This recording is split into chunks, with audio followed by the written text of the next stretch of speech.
Hi, this is Thundy from Booredatwork.com, and today we'll be doing a full in-depth look and review at the Samsung Vibrant for T-Mobile, which is part of the Samsung Galaxy S line.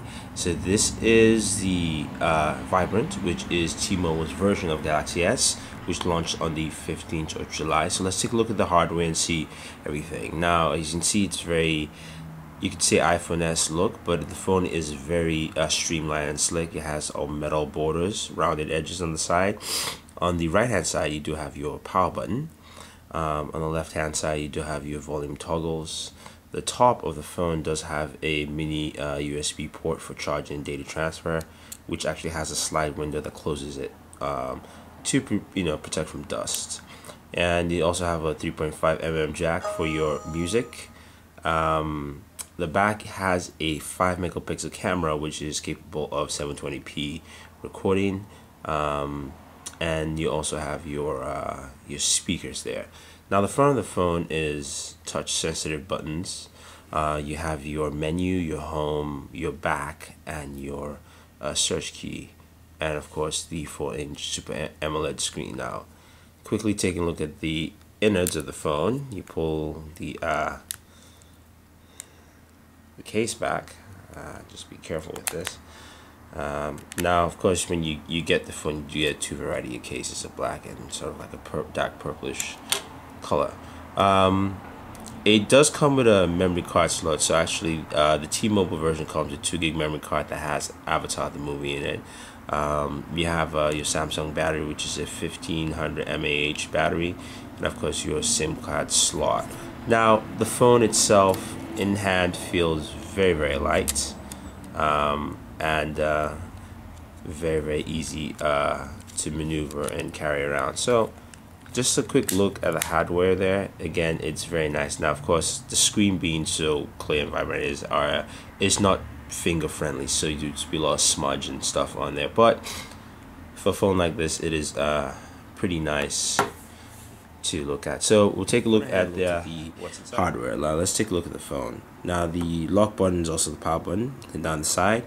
Now, your unlock screen, you do 2 different types. You can either move the screen sideways in either direction to unlock it, whichever way you want, or like you can see, I have a missed call and a missed text message. I can drag this little puzzle piece in there, and it takes me straight to my text message. Head back. Let's lock that again, and I can do the same thing for my missed call, and it will take me right into my missed call screen. Now, this is the whole dialer menu, so let's just start from here. You can see your missed calls. You can run through. You can actually call them back on the right hand side, or you can actually say tap a face the individual, and you can go into your contacts. You can actually send them audio postcards, which is pretty cool, to different individuals, which kind of funny, and funny pictures and messages you can send, which is pretty nice. Looking at the dialer itself, the dialer is a fully fledged dialer. It has your speaking. It also has the address book on the right hand side. Now, the address book, we'll get into that in a second. Cool thing about dialer is if you want to dial someone and you already have the name in there, you can just basically type on the numbers and it will start giving you representation. So I'm trying to dial a friend of mine, and I don't see his name there. I can go through the 7 options, scroll down, look for the person, and eventually dial them. So it's pretty nice. There's also a voicemail add-on to the very end, which is something I guess came from the voicemail beta that T-Mobile had run a couple of tests back in the day, and you can easily connect to your voicemail by hitting that button, and that is it. So let me end that. Let's head back to the home screen and head back to our contacts. Now, thinking contacts, you notice you have your general contact list, which you can scroll through normally. Combines all your contacts, Facebook, SIM card. Also, you can also panel to the side to get to individual letters. You have your contact groups, family, friends, and all things like that. You do have your contact history. Cool thing in history, it shows you your call history, your dial history, your text history. It even goes down to your Facebook history. So that actually goes through a lot of stuff. And then your updates actually shows your updates to your linked accounts, which is right now it's showing my Facebook updates as well as your Twitter updates. So it goes through a lot of stuff, which is pretty nice. Now, that's the contact view for you. Now let's take a look at the software itself. So we head to menu, scroll down to about phone. We know this is 2.1 update 1. It's running a clear build, as it says below. There is it's pretty much on the legal information. You can see email popped up. There's a button for software updates when the firmware update will definitely come out.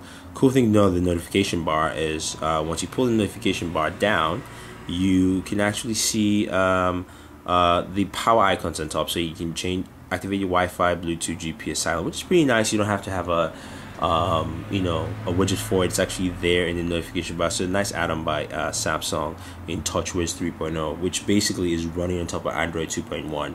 The cool thing about it is that compared to other Touch Wiz versions, it's actually very light in comparison. It actually works and flows well with the system pretty well. Again, the system is very fast. It's running the Hummingbird 1.1 gigahertz processor, so everything is run very smoothly. There are 7 home screens. You can see the notification on the top there.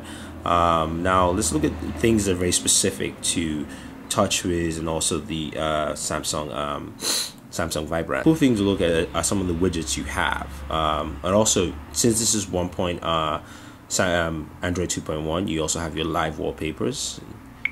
So you can go through a bunch of live wallpapers. I do like the Mario one, so I'm just gonna set that one up. So yeah, that is your live wallpaper, and you can see Mario one. So anyway, you can enjoy that while we continue with this review. Another cool thing to look at is a couple of the widgets. One of the cool widgets is the friends, the feeds and updates, sorry, which is a widget on top of your home screen that connects to your Facebook, MySpace, and Twitter, and it's more in a linear fashion, whichever update comes first. So your Twitter update can come in between your Facebook update, and that's one from Booredatwork.com, and basically allows you to see updates quickly, check them out. You can actually set out your auto refresh for every 30 minutes or off, or whatever settings you want to. So it's pretty nice, nifty. Another cool one is actually your daily briefing. Now, daily briefing is trying to bring all your daily events together.